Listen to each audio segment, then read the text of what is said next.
All right, we need to talk about what's next for Chelsea. After their loss to Real Madrid last night, 2-0 and 4-0 in aggregate, Chelsea season is basically over. They're out of all competitions now and languishing in 11th in the Premier League with no chance of European football next season. This is really massive for the football club, and they've only missed Europe two times in the last 3 decades, showing their domination over the last few years and what a strange position it is for Chelsea fans at the moment to be in. Tuesday night's game is another example of Chelsea's struggles this year, whether it's been under Tuchel, Potter, and now Lampard. They've struggled for that clinical edge and the ability to put the ball in the back of the net. And it's the 18th time this season that the Blues have been held scoreless, and it's been their Achilles heel throughout the season. We looked throughout that game, and it's a story of their year. They were good in parts, especially in the first half an hour, controlling the ball, controlling the midfield with some of the greatest midfielders, definitely in England and in Europe, some of the best going around there. And they had the chance to lead the game, but their inability to score has held them back again, and is a constant example of why they need a number 9. Much of the blame has been held on to the managers this year between Tuchel and Potter, both having the sack this season. But as I said before, I think it has to really come down to the missing a number 9 and the poor structure, not only on the field, but also off the field this season. The club's downfall, I guess, can be sort of started last season at a time where the Russia and Ukraine war started.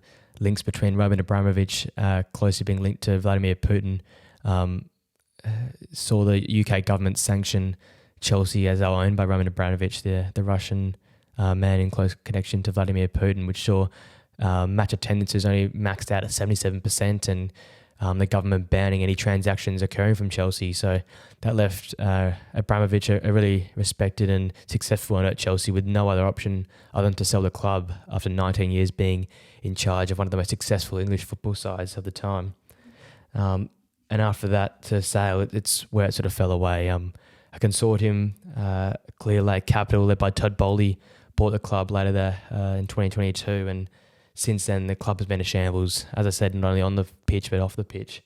There's been no sort of fairy tale story like your Ted Lasso stories with this American Todd Bowley. It's been a story of struggle and suffering at times, and for Chelsea fans it's been a really, really tough season as they've languished and just been pathetic basically to watch all year round. I guess the ownership started with a plethora of signings, the likes of Kalidou Koulibaly, Aubameyang and Raheem Sterling, plus many more, and a whopping $250 million was spent over the summer transfer window, a record for the club. And these signings didn't seem to really help the team at first. In the early stages of the season, the team struggled. They were up and down at times, and you could see they were clearly missing that true striker to finish off plays. And letting Timo Werner and Lukaku go was, despite all their struggles in the last few years, they were able to put the ball in the back of the net at times, and their loss seemed to be massive. But you couldn't also overlook the loss of Antonio Rudiger, Marcus Alonso, and Andreas Christensen to Spanish side, because they were the foundation of Thomas Tuchel's team through his reign and the Champions League title they won only a few years ago. And this would culminate in the surprising sacking of Thomas Tuchel after the 1-0 loss to Dinamo Zagreb back in September. And it was Graham Potter who was brought in and promised time. He was brought in from Brighton, who had a great start to the season, and Potter had proven himself over last year and the start of this season due to his great man management, the ability to get the best out of some players. And he was promising signs for Chelsea with a new English manager on the block, someone who could lead the side to hopefully not only this season recovery, but then a title fight in years to come. But it didn't quite go that way, and the team remained inconsistent, and to match that, the results were also inconsistent. Once again, the owners splashed the cash again in January, and it culminated with over $600 million being spent. With players like Enzo Fernandez, Mikhailo Mudryk, Badiashile and João Felix, just to name a few of them. With the reports surfacing at the time that players were not respecting Potter, they were speaking behind their back and not trusting him as a manager, the results continued to fall away, and Chelsea looked like an absolute shambles, and it was matching what was going off the pitch on the pitch. Results were inconsistent. They couldn't put the ball in the back of the net. and they were suffering some really, really poor losses and some poor results. The style of play that Graham Potter had been known for, his philosophy, was not being respected clearly by the players, and there was reports coming in also that the Chelsea were struggled to house all their players in the changing room at the training facility. Just the sheer number of players that were brought in, and some of these players are massive contracts for over 8 years in periods of time. So they were locked in to these positions, and this problem has been caused by the ownership themselves and the contracts they were giving away. It was Graham Potter who eventually was relieved of his duties due to the pressure from the fans, the poor performances, and the lack of respect that came from the players. And during his tenure, when it was only 31 games after being promised time to rebuild the team, was only the 12 wins, the 8 draws, and 11 losses. And throughout that time, the inability to score goals was truly clear. Despite being promised the time, as I said, he got none of it. And many questions were left to say some of the signings, were they actually Graham Potter's ideas, were they a part of his philosophy, his plan for the team, or was it just Todd Boehly and his consortium just splashing the cash and trying to make a miraculous recovery in the season, or try and make a statement by who they were signing? They had so much depth in midfield and defence and continued to bolster those positions with more signings, but it was very obvious to any football fan that Chelsea just needed some attacking threat, a true number 9 to put the ball in the back of the net, because some of their play at times under Potter, under Tuchel, and recently under Lampard have been good, but they're missing that true number 9, that true finisher. It was just quite hilarious to see that Chelsea ended up paying €60 million due to the hiring of Lampard to buy him out of his contract at Brighton, and then to buy out his contract from the club when they eventually sacked him. Just showing the carelessness of the money, and they were throwing money around for fun, it seems, losing the massive amounts just to sack a manager. And this leads us to the current day with Chelsea at the moment. As I said, the club is in absolute shambles from top down, from off the pitch to on the pitch, and under the control of Frank Lampard, whose managerial record we know has been inconsistent, poor, and quite frankly not up to the level of Chelsea Football Club and where they want to be moving to. They're going to have to play out the rest of the season and see how it goes. They're out of all competitions. They cannot play for Europe and not make it into Europe next year due to the massive points difference to the top half of the ladder, and they're currently just languishing in 11th in the bottom half and close to the relegation than they are to European positions. So the question has to be asked, with a surplus of young, talented players, with expecting fans who've expected success over the last decade or so, and disappointing record, what comes next now for Chelsea? Obviously, the first place to look is to obtain a new manager.